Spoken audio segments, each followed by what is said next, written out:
us we are on our phone and not paying attention to what you're doing. 5, 4, 3, 2. Ladies and gentlemen, I'm Michael 7 Michael. You're watching GEEKCASTER, everything sci-fi, fantasy, all that stuff. That's right, everything geek media and geek culture. And today we've got... Guys.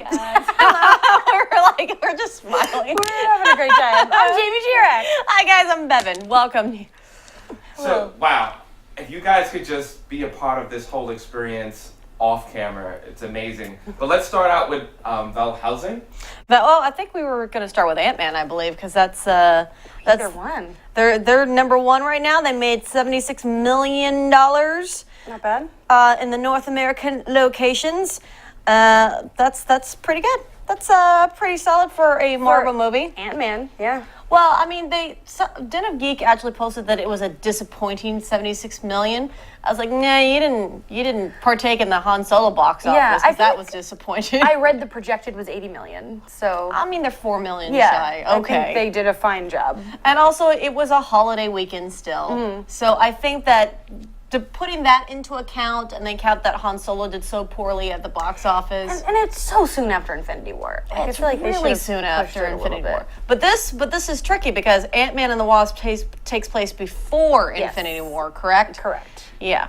So it begs the question, when the infamous spoiler snap happened, who disintegrated? I wonder. I saw it, and I thoroughly enjoyed it. It was fun. It was a nice, chill step back from Infinity War. A lot of people are saying that. It made $161 million worldwide. That's pretty good. So, I don't know. I consider that pretty solid. For Marvel, that's pretty good. Yeah.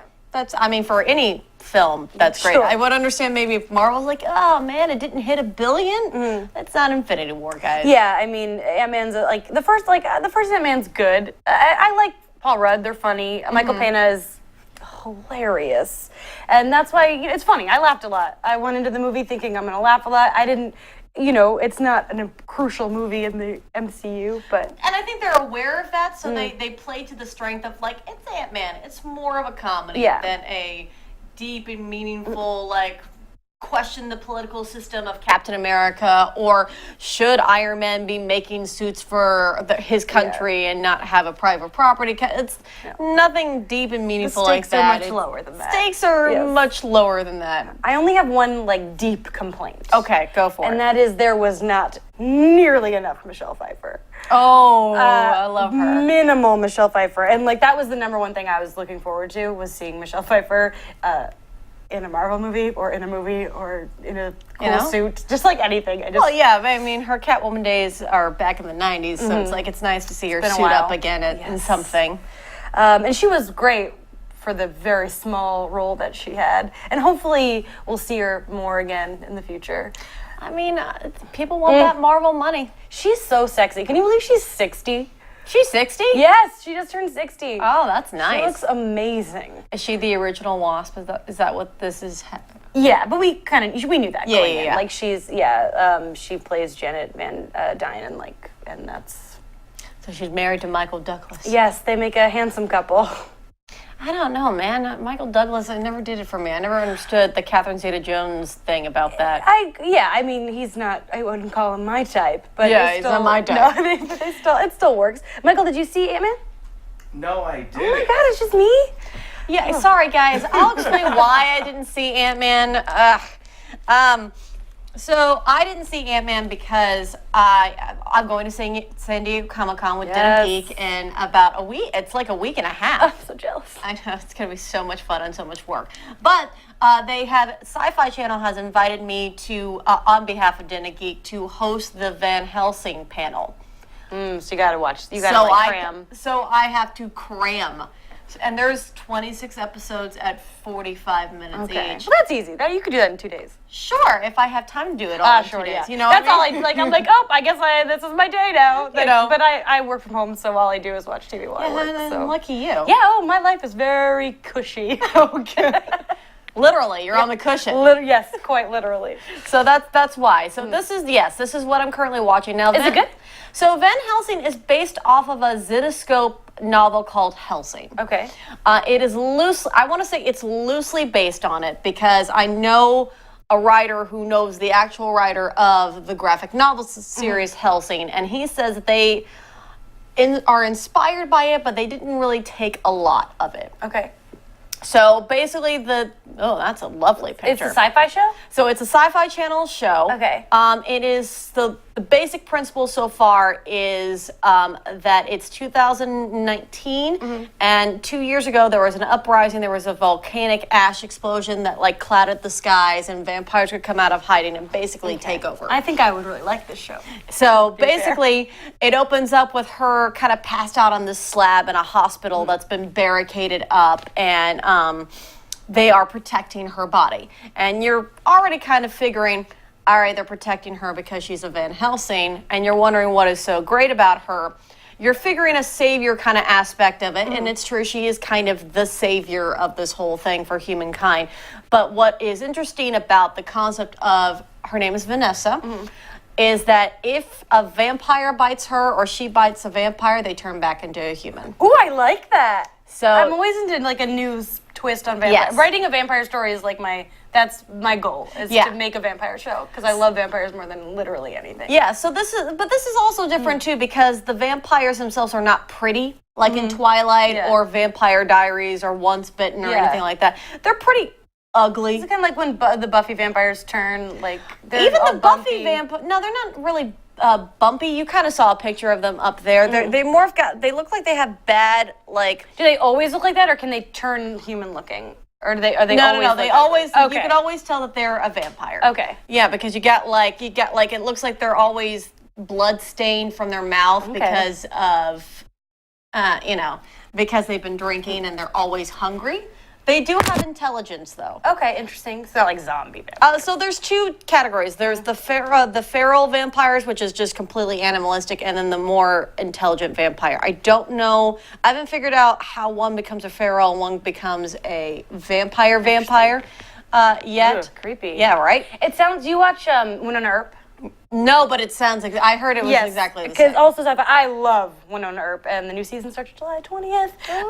But it's like the same thing, like a female descendant of Wyatt Earp, and she kills basically like demons. Yeah, so it's basically the but same I love thing. it. Let's keep making these lady. Yeah, so she's versions. and I'm into it. it's pretty diverse in casting, and there are a couple of gay characters in there as well. That's why I watch Winona Earp. Yep, The ladies are great. the ladies are great. Yeah, so they do. I will say that the second season, I'm finished the first season. I've got like 4 episodes left of the second season. Second season is a lot more put together and grounded than the first season. Okay. The first season was like this. All right, they're trying to figure out what the show is. They're trying to figure out what they're doing with these characters. And I will say that there are some decisions that I don't like, and there are some decisions that, like, I'm like, whoa, I never saw come at all. Good for you, show. Are any of the like showrunners or writers from any other shows that we would know? So it is created by the playwright Neil LaBute. Oh, LaBute? yeah. LaBute. I don't know how I feel about that. Like Shape of Things? I believe that. Yeah, I believe Yeah. so. Interesting, Or right? sexist. Yeah, so that's the interesting part is that I hear that he has that reputation of writing really sexist plays. I'll be honest, I have not read them because I usually don't read plays. I watch musicals, guys. Yes. I read a lot of plays in high school. So. Yeah. I have read plays. I do read. Yeah. I read. But like plays is just something I would just like, I'd rather listen to a musical or read a novel or something like that than read a play. So I didn't hear that Neil LaBute did have that reputation in the theater world for being sexist, but I don't find him sexist in this show. Okay. I think he does a really good job with the female characters. Like there's a lot of female characters. Cool.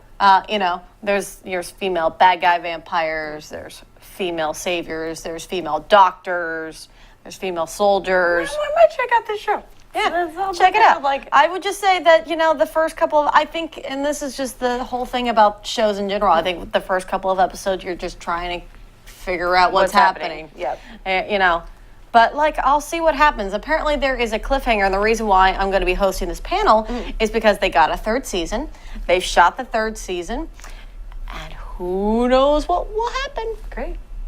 So that's what I'm doing so far. I mean, awesome. I'll figure out more of my life as the week goes on. When do you leave? I leave next Wednesday. Okay. I leave next Wednesday, and I will be getting all my assignments, which is why I'm trying to finish up Van Helsing, because there's more coming my way. Not that I'll have to binge watch everything, but Yeah. it'll be too much. I've already got FOMO. Yeah? Yeah, I just really wish I could go. Oh, yeah. Oh. It's okay. One day, BuzzFeed won't send you? No. No, definitely okay. not. Yeah, no, they won't send me anywhere. Oh, okay. I'm just a freelancer, so I don't have like the technically proper me too. jurisdiction. Yeah. When I did the panel for Agents of S.H.I.E.L.D. in LA, I had to go on my own. I wasn't allowed to go really? as a BuzzFeed representative. No. Oh, wow. So who knows? Yeah. But BuzzFeed's still great. Thanks for employing me. I appreciate the paychecks. I love that you said that as I was taking a sip of my protein juice, and I was trying not to spit. BuzzFeed's great. No, BuzzFeed's great. Yeah. Don't fire me. Sci-Fi Channel, Den of Geek, you're all great. We love you guys. I'm working on it. I'll try to send you next year. Yes, thank you. How about that? I like your hat, Michael. Well, I got to change it up a little. Yeah, that's For great. the people. Michael, what did you do this weekend? Oh, man. This weekend, I focused on Zen. Oh. This was the whole weekend I don't of know just. what that is. I don't even know either. I don't know. I just said that. I don't know. No, this whole weekend I just tried to unplug. How was that for you? It was good. It was good. I only watched one show What'd you watch? the whole weekend. I watched handmaid's tale. Jeez. I need to watch that show. Yeah. I'm just. I heard that there's a lot of crying involved when you Oh watch my it. Oh, and yeah. I'm like, I don't I want watched to the first episode and I'm like, the world Yeah. is too hard. I can't do it. I can't do it. The world is too Give hard. me my vampires. Yeah. I'm rewatching Buffy for the 50th time. Are you kidding? And Angel at the same time. Oh, and like man. I've seen it like countless times, but it's just comfort food. You know what? If you're into if you're into history or politics and just how things can turn left, you'd love Handmaid's Tale. I've only heard spectacular things. Yeah. I mean, I heard it's really well written and it's really well acted. It's a feminist nightmare. If you're a feminist, you gotta definitely eat some popcorn, eat some comfort food in the process of watching it, because you're gonna be like, what? And it's very possible. That's the thing that makes it such a good series, because this could actually happen. Well, I don't know if I call that good. It's terrifying. Well, I mean, you Well, know what good it is when it because- touches Yeah, you. yeah. Yeah, because the art kind of looks at life and it's like a wake up call. Well, that's to why make I sure it haven't really doesn't happen. watched it, because it just feels too real. Well, Wow. That's I mean, honestly, I just don't want to watch something that I'm gonna cry. I don't. Like, Bev, honestly, you're not gonna cry. What I know from you, you're not gonna cry. You get mad, but you won't cry. I mean, I'm a feminist, but I'm also somebody that like for instance, I know a feminist person that doesn't want to watch Game of Thrones because the women get raped in Game of Thrones. I'm like, all right, come on. It's one thing if they get raped and then that's all they do is just get raped, but these are women that got raped and then killed the people that raped them, and then now are in power. We may have talked about this, that like I only have deep trouble with the Sansa rape, and that's because it's not the way it is in the book, and it just seemed, and so it doesn't happen in the book, and so it just felt like, why did they do this to this character when there's Spoiler no alert, backstory? I guess, if anybody cares. That's season 5. We're already past season 7, so That's true. I think that's safe. Don't get mad. Don't get You'll mad. be okay.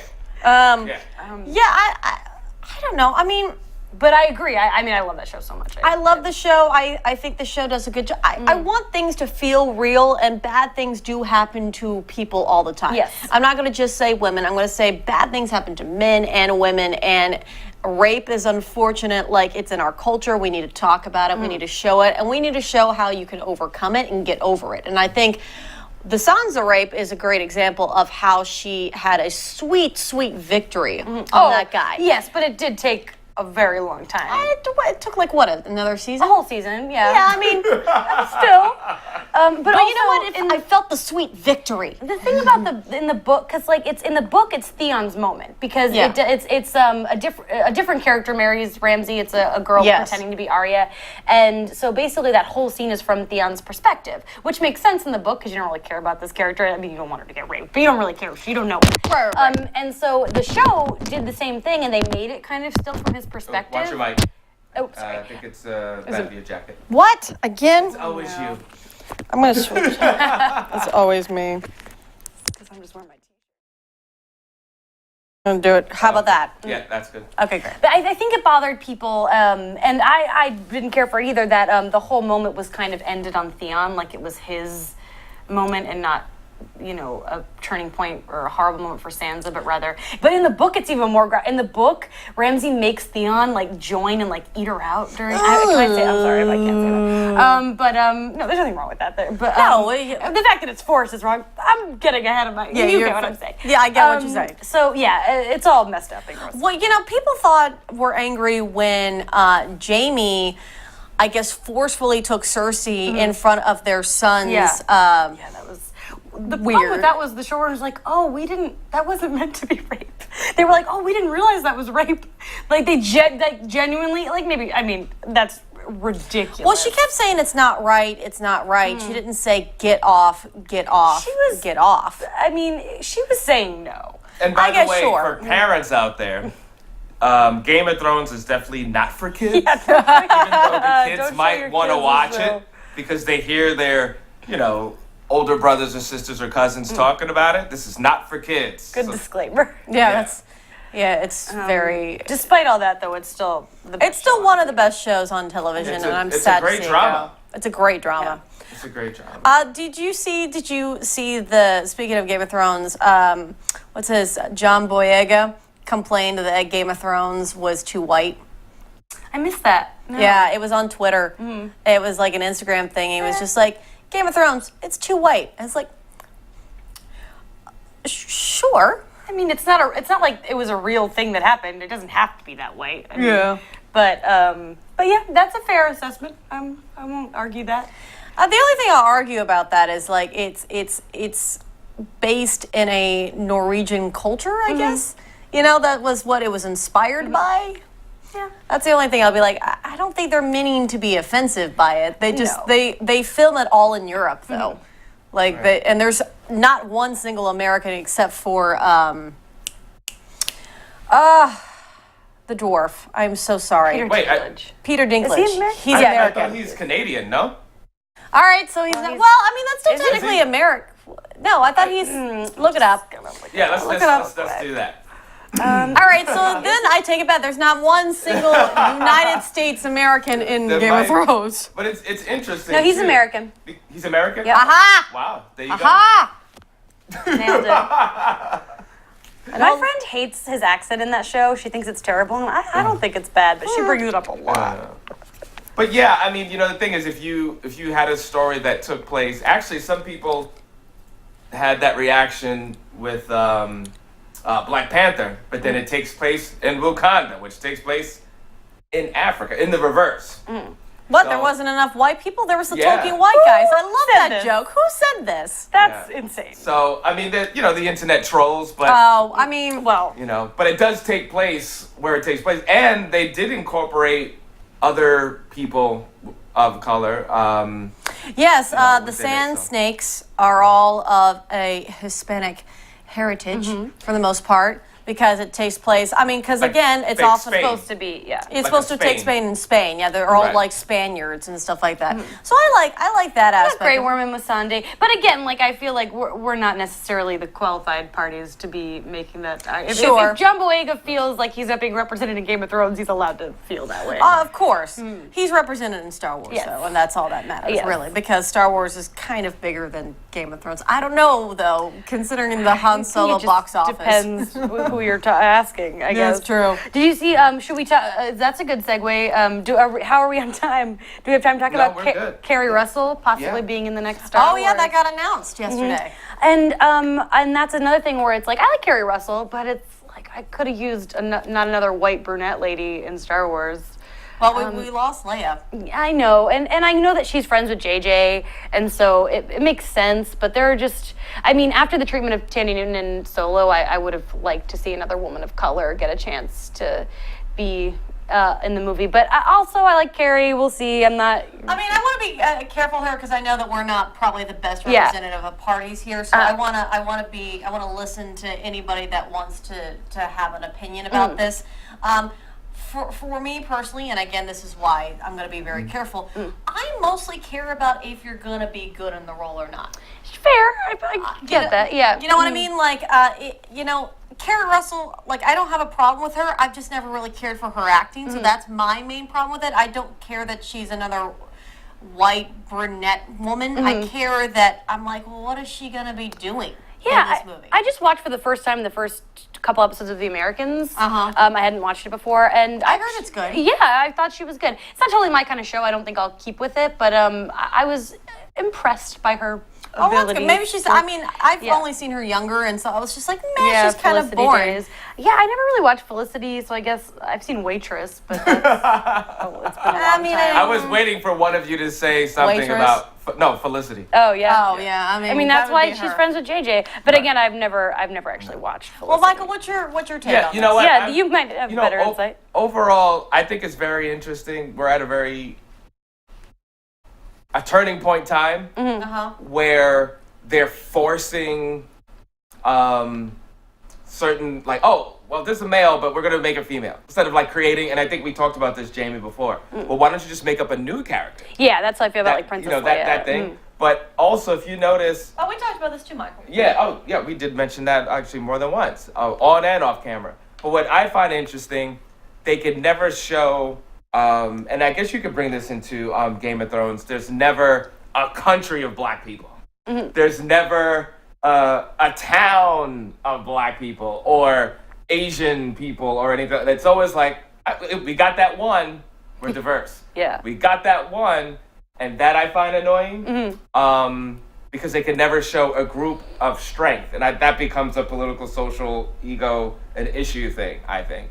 But the sprinkles are cool, but they could do better than that. That's my take on it. Great. I think that's a great take. We're gonna go with him on that. Yes. The palest chick in the room. Actually, wait a minute. Are there, like, oh wow, I mean, even forget the race thing. How come there isn't a tribe of Jedis that happen to be women? That all happen to be women? Yeah, like 50 of them. Just random. Like, Just random you see what I'm 50. saying? Like, I think I'm trying. Like, how many even women are there? We got Isla Sakura. I think there's only 3 on the council, right? Or 2? Yeah, not. Yeah, I not know a the lot. most Jedi gatherings I've seen have been in the god awful prequels, and therefore I don't care how much representation Excuse you me. put in the prequels. Bevan, we don't discuss those anymore. Whatever. I love the prequels. Love them. Oh no! Oh, I've. No, they're terrible. Sith, I could watch every day. See, here's the thing. This is where I go back to. I don't care how much representation you throw at me in a movie. If it's bad, I'm not watching it. I don't care if you're like, look, here's a group of Jedis coming at you, and look, they're all diverse. There's some women. There's some aliens. There's some whatnots of like 8 arms and stuff like that. But it's all terrible CGI. So what do I care if you got like a group of people? There it is. There you go. It's just to sell toys. You're And say just selling me everyone is- toys. And I bought those toys, and I still have them. So in other words, the And lesson they're right here behind is. you, actually. Oh my God, we first both couple- looked. We both looked like idiots. So the moral of the story here is, gang, it works. You can buy toys. Yeah. She bought the toys. Keep making all god of them. awful I got prequels. all those prequel toys. Although I don't think anybody's buying the Solo toys. No, I don't have any of those.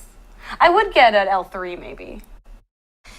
Is that the droid? Yeah. I've already forgotten about this movie. I've only seen it once. I've never ever only seen a Star Wars movie once. I only saw it once, Yeah. and I was like, the second that he got his last name, Ugh.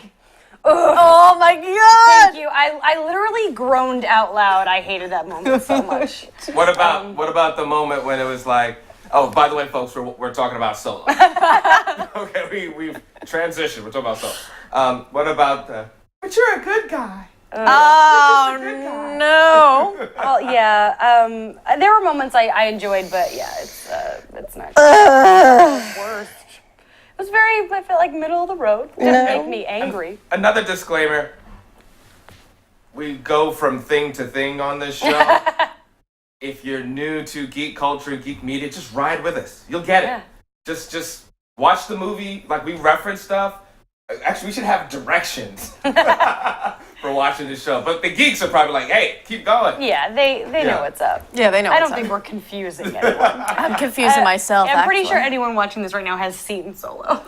Or they don't care enough exactly. to see it, right? Right. It's just, you know what? I think it's just too much, too fast, too quick. I mean, we waited how many years between every Star Wars movie? And then from the prequels to, what was it? From Return of the Jedi to the prequels. How many years was that? It was 05 to 16, 15, 16? Well, he's talking about the prequels from the original Return of the Jedi. Oh, that was so 83 to 99? Yeah. It was like almost a 10-year span. Yeah, more than that. More than that, yeah. 15. Well, I think Star Wars was trying to, I think Michael and I talked about this when we had to talk about Solo. I think Star Wars thinks that they can be like Marvel. That's exactly what they're doing. And the problem is that they can't, because Marvel has different superheroes with different stories and different bad guys and all that. They exist already. And they exist already. I know that Star Wars has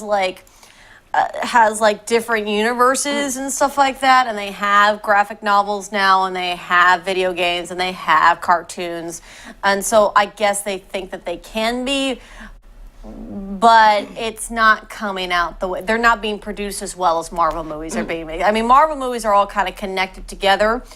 These Star Wars movies, while they're connected together, I don't know. I'm going to just scrap all of what I said and just said nobody wanted a Han Solo movie. Nobody wanted a Han Solo. We have to go. And we could actually continue this in the next episode if you want to. But I think it's very important to explain this to you CEOs and you little minions. Kathleen. Kathleen DC. Kennedy. What you make with an apple is not necessarily what you make with a pumpkin. A pumpkin? I thought he was going to go oranges. Apples to oranges. No. Let's just space it out, because Marvel is... No, I would say Star Wars is an apple, and it's great. And, the other side is a whole other thing. And you can't make the same soups, the same desserts, and expect for it to taste the same way. And I want to check, because someone's going to, I would have called Star Wars the pumpkin, because it takes longer to come out, and apples are in bunches. I don't really Heaven got deep. eat fruit, so I don't know. You don't eat fruit? I don't like fruit. Who doesn't like fruit? You guys are silly. And then on What's your that social note- media? Go, Jamie. I'm on Twitter at Jamie Cinematics. You can find me everywhere at Bevin Why Not Now, BEVIN, the letter Y, not now. Cool. I'm on IG, Michael7Michael. That's Michael, the number 7, Michael. And of course, you're watching GEEKCASTER. Thank you so much. Everything Geek Media and Geek Culture. And say bye, y'all. Bye. Bye.